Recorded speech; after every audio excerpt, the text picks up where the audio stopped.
Muy buenos días. La sesión de hoy versará sobre el análisis del corpus de habla en tartamudez. Básicamente de lo que se trata es de poder revisar los sistemas de clasificación que existen en los desórdenes de la fluidez. Vamos a tomar fundamentalmente la categoría de tartamudez para hacer este análisis. Por supuesto, como lo mencionamos en la sesión pasada, existen diferentes tipos de desórdenes de la fluidez. Vamos a hacer alusión específicamente a los desórdenes de la fluidez tipo tartamudez evolutivo. Ustedes tienen en su mente un caso que revisamos la clase pasada de un joven con un desorden de fluidez tipo tartamudez evolutiva severa y vamos a utilizar ese caso para mencionar algunos aspectos de manera más ilustrativa sobre esta forma de aproximarse a la clasificación de los desórdenes de la fluidez y la manera como esos desórdenes semiológicamente, fenomenológicamente se manifiestan en la comunicación oral de las personas que tienen este tipo de alteraciones en su comunicación. Bien, una de las razones fundamentales de utilizar el aprendizaje basado en casos es que ustedes puedan vincular su conocimiento previo, estoy hablando de su propio background personal, pero también de todo lo que han venido aprendiendo en su ciclo de formación, junto con una aproximación a la vida real. Se trata de que ustedes integren esos conocimientos propios y adquiridos en estos espacios de aprendizaje con lo que es la práctica terapéutica habitual. Pues ya conocen a Felipe, es un joven que ahora tiene 18 años, con una dominancia manual diestra, es beneficiario en el sistema de aseguramiento en salud, procede de una vereda en Tunja, Boyacá. Su nivel de escolaridad es bachiller, aun cuando ustedes escucharon en la entrevista, ha iniciado una formación en estudios técnicos superiores. El diagnóstico que presenta es un desorden de la fluidez de grado moderado a severo, con una, digamos, mayor tendencia a estados más limitantes de su comunicación. Por eso subrayo en particular el grado severo. Su fecha de inicio, de acuerdo a la historia clínica, son los 5 años de edad, en los cuales en la entrevista estructurada con la madre manifiesta que empezaron a identificar en casa que algo ocurría con el habla de Felipe, y así las cosas, tiene un tiempo de evolución de 13 años. Él ha recibido intervención psicológica durante 5 años y fonoaudiológica por 7 años de una manera discontinua, es decir, no ha participado de manera periódica y sistemática en intervenciones fonoaudiológicas. Bien, la semana pasada discutíamos en relación con las diferentes formas de definir los desórdenes de la fluidez. Curiosamente, en el examen que presentaron me llamó la atención que no tuviéramos claridad en las diferentes formas de conceptualizar la tartamudez. Una de las cosas que solicitábamos en el examen como pregunta abierta era argumentar por qué resultaba inconveniente incluir, como lo está actualmente y lo ha estado siempre, los desórdenes de la fluidez en el manual estadístico de los trastornos mentales, en especial el DSM en su última versión, que es la 5ª versión. La razón fundamental por la cual resulta inapropiado, inconveniente y poco acertado incorporar un desorden de la comunicación de este tipo en un manual estadístico de trastornos mentales es básicamente porque la naturaleza de los desórdenes de la fluidez no es una naturaleza psicológica o una naturaleza que esté mediada por una alteración mental o una alteración en la conducta o en el comportamiento. Básicamente, la tartamudez es un fenómeno multidimensional que obedece a variables fisiológicas. Por supuesto, cuando hablamos de una desincronización en procesos fisiológicos que hacen posible hablar, como la respiración, la fonación y la articulación, pero también de variables de índole lingüístico, como ustedes debieron leer en el artículo para hoy de mi autoría sobre la tartamudez como fenómeno prearticulatorio. Hay una gran apuesta hoy en el mundo de la ciencia por entender que hay variables de corte lingüístico que afectan los desórdenes de fluidez de una manera diferente. También, por supuesto, hay elementos cognitivos involucrados muchas veces en los desórdenes de fluidez, fundamentalmente porque la investigación ha demostrado que parece haber una mayor sensibilidad a la multitarea, es decir, a demandas múltiples cognitivas o simultáneas de una persona con un diagnóstico de tartamudez. Quiere decir que una persona con tartamudez es menos eficiente en términos de rendimiento cognitivo cuando se le somete a computar distintos estímulos del ambiente. Eso no tiene que ver con el nivel de inteligencia ni el nivel cognitivo de la persona con tartamudez, tiene que ver con que gasta más recursos para resolver su tarea de habla que distrae el cómputo de otros dominios mentales superiores. Las otras variables tienen que ver con elementos, por supuesto, de orden psicológico, porque aun cuando la tartamudez no es de origen psicológico, sí sabemos que los aspectos relacionados con el control emocional, por ejemplo, con la reactividad emocional, tienen un impacto en la fluidez de las personas con tartamudez. También sabemos que el hecho de tener un desorden de fluidez tiene unas implicaciones en el nivel emocional y psicológico, ¿no? Por ejemplo, la autoestima, por ejemplo, la tendencia a evitar situaciones comunicativas sociales, a generar, digamos, un comportamiento un poco más retraído, si esa fuera la palabra correcta, cuando tenemos una dificultad de comunicación importante, por ejemplo, mediada por un desorden de fluidez. Es decir, hay una serie de variables de orden fisiológico, biológico, de orden lingüístico, de orden psicológico, cognitivo, que estarían explicando la tartamudez. Y esas variables juegan distinto, tienen una, voy a decir, ponderación diferente en cada uno de los sujetos, en cada una de las personas. Esas variables no funcionan de la misma manera. Por eso, en los desórdenes de la fluidez, tanto en la evaluación como la intervención y en la prognosis, no hay una técnica, no hay una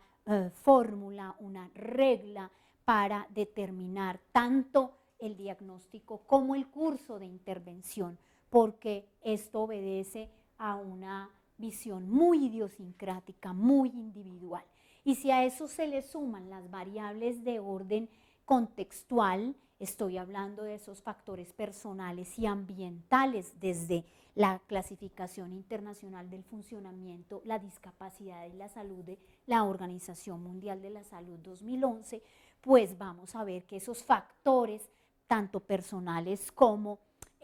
contextuales, también determinan en gran medida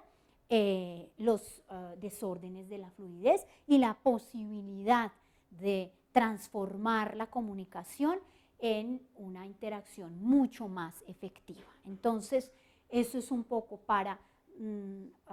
recobrar el concepto de tartamudez y hacer alusión a la naturaleza que tiene un desorden de fluidez.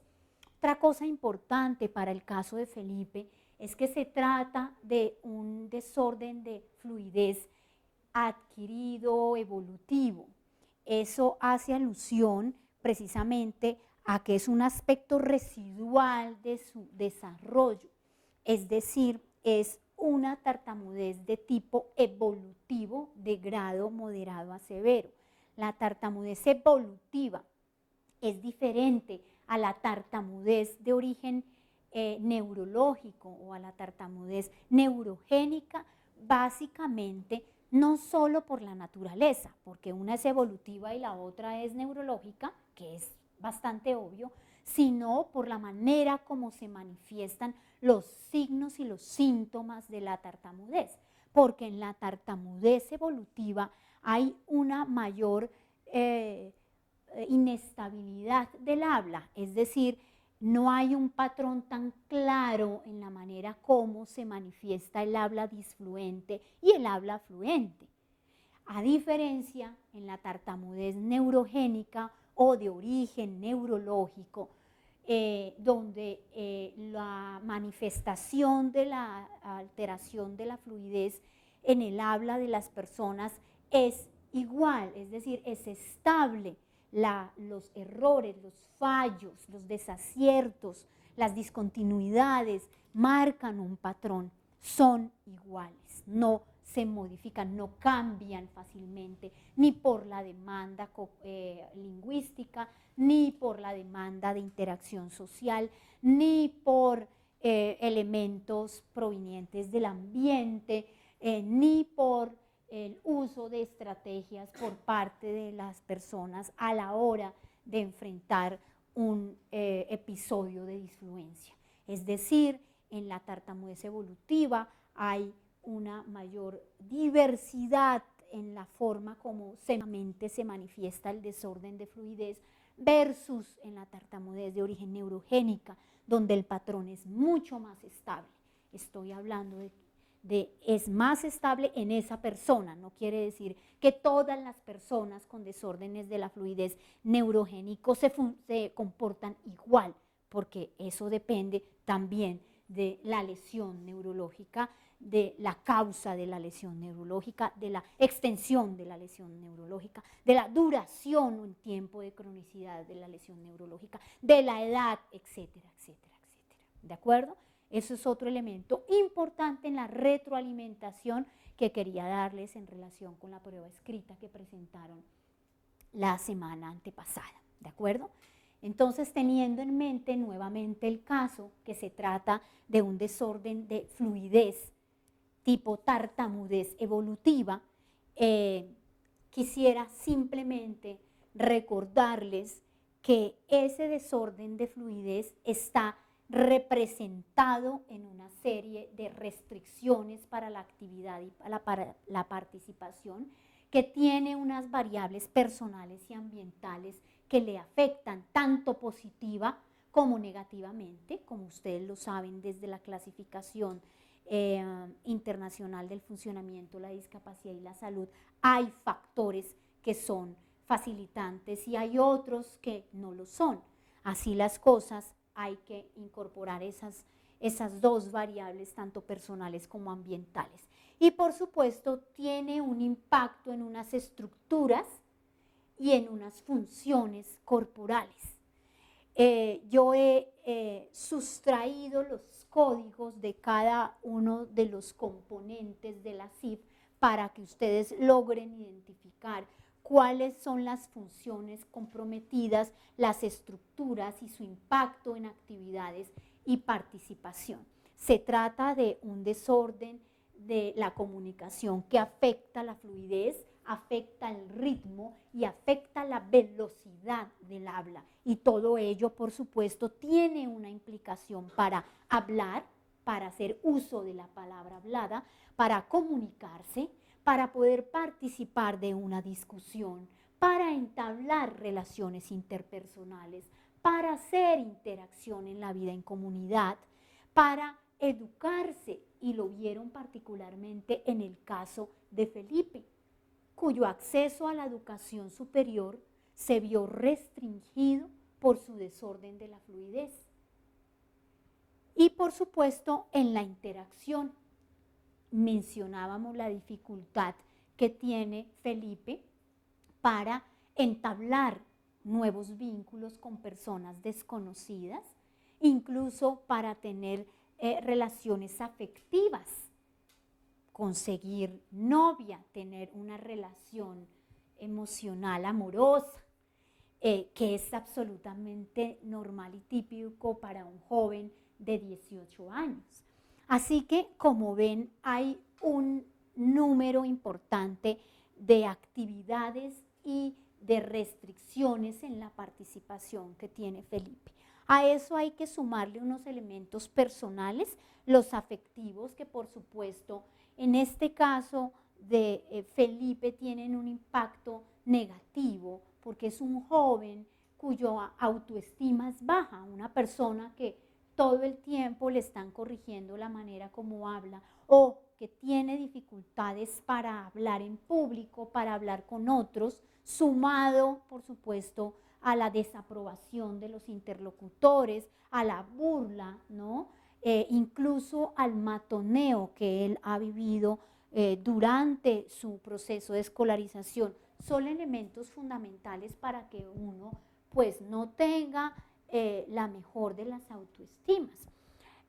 Hay otros elementos que son positivos en el caso de Felipe y son aquellos relacionados con lo cognitivo. Ese es un joven inteligente, un joven que tiene toda la capacidad para aprender, y eso es algo importante de reconocer, porque muchas veces cuando las personas escuchan hablar a una persona con tartamudez de un grado tan severo como el que presenta Felipe, hacen juicios desacertados sobre su capacidad mental, sobre su capacidad cognitiva, sobre su inteligencia. Y, por supuesto, otros elementos positivos tienen que ver con lo comportamental. Más allá de las implicaciones que en participación tiene para él su problema de fluidez, Felipe es una persona que tiene una muy buena forma de relacionarse, es un joven respetuoso, es un joven honesto, es una muy buena persona, es una persona que tiene muchas cosas que aportar desde su ser a su familia, a sus amigos y a su comunidad. Así que son elementos que nosotros valoramos positivamente. En términos de los factores ambientales, entonces identificamos soporte y relaciones, y en particular hacíamos mención en la descripción del caso la clase anterior sobre la dificultad que él presentaba con su familia antes de que hiciéramos una aproximación centrados en la familia, porque el padre de Felipe ha estado siempre insistiendo en que lo que le ocurre a Felipe no es otra cosa que un tema que está muy autodeterminado por Felipe, que Felipe tartamudea porque quiere, que Felipe finge tener un problema de fluidez porque advierte que muchas veces Felipe habla fluido, por ejemplo, cuando canta. Así que, claro, el padre siempre ha acusado que Felipe cuando canta es fluido y cuando tiene que leer no lo es, y que esa diferencia de esas dos tareas obedece a que a una le gusta y a la otra no le gusta, una actividad es agradable y la otra es desagradable, y sencillamente en razón de eso es que Felipe se manifiesta con un desorden de la fluidez. Es una pobre comprensión de lo que es un desorden de la fluidez. Sabemos que cuando las personas cantan, las personas con desórdenes de fluidez cometen muchos menos errores en su ritmo, velocidad, fluidez del habla, básicamente porque hay una línea melódica, un patrón rítmico que acompaña esa producción de cadena hablada, pero además muchas veces se trata de un material desde el punto de vista lingüístico que está memorizado, uno ya se lo sabe. Entonces eso tiene unas implicaciones muy importantes, por eso funcionan mejor allí. Los otros elementos ambientales tienen que ver con las aproximaciones profesionales que él ha recibido, que aun cuando no las juzgamos de manera necesariamente negativa, sí creemos que en el caso de Felipe ha faltado un abordaje interprofesional, porque no ha habido una comunicación entre la psicóloga, la fonoaudióloga, que ha acompañado su proceso terapéutico, y su entorno. Estoy hablando de su familia, de sus profesores y compañeros de clase, de sus amigos, del ámbito más cercano a su comunidad. Y si servicios educativos, es importante mencionarlos porque han sido tanto positivos como negativos. Ha habido una discriminación positiva histórica en el caso de Felipe, y es discriminación positiva porque aun cuando ha tenido una intención de impactarlo positivamente, igual es una forma de discriminación. Me refiero básicamente, para ilustrarles este punto, al hecho de que Felipe no presentaba en el colegio exámenes orales y era eximido de cualquier tipo de participación oral en la clase. Eso es una discriminación positiva en la medida que se reconoce que tiene una dificultad para utilizar la palabra hablada y más aun cuando debe hacerlo en público, pero por el otro lado le restringe sus posibilidades de participación y lo discrimina porque tiene una forma de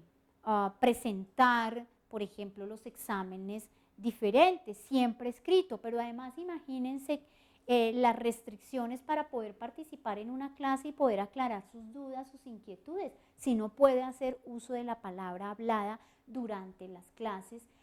por esa, digamos, implementación de una estrategia que tiene que ver con